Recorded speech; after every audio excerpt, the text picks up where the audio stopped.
Inona tsara hoe zany vaovao ratsy be eniko zany anambady anao teleza labe kipty veny vinatonay jereo ty poziny ko ratsy defa hoe anaratsy taranaka ohatrany tsy boboka anaty rano reny iny mihitsy nitsangana aleo ikoziny bany fa sanda bainina efa tsy zany anambanina azy fanagatsinan kofa efa kitsolony sy aoko atongavako ty ene diseho sy angatabady andremo ihany vaovao karabainina sola sahady ordado fa izy ane tiako milaniwa ordado mba tsofirano ny fanambadiako ordado fa izy ane tiako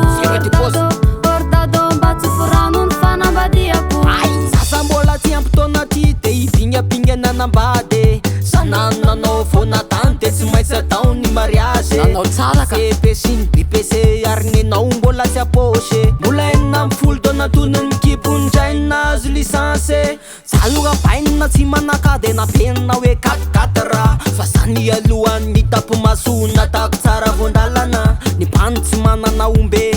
no tsy manana benge fa zany ny ako kely voany balika solony vodyonjy so de verina fa sasa tsy tinany ana izy katakalonla ako kely sy voandalana razana tia tsy ampy io abaina de ny oroko no mameno azy aza mataotra fa ataotsika tsara masy raha fotony loka mariazy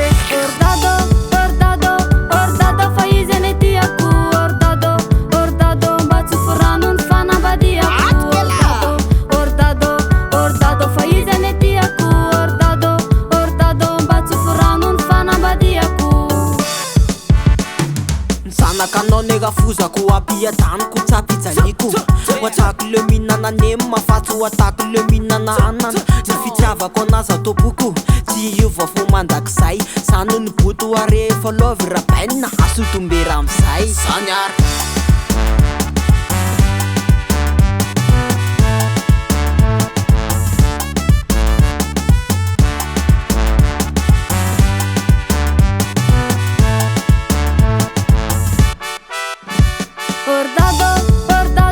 ordado fa izy ane tiako ordado mba tsofirano ny fanambadiako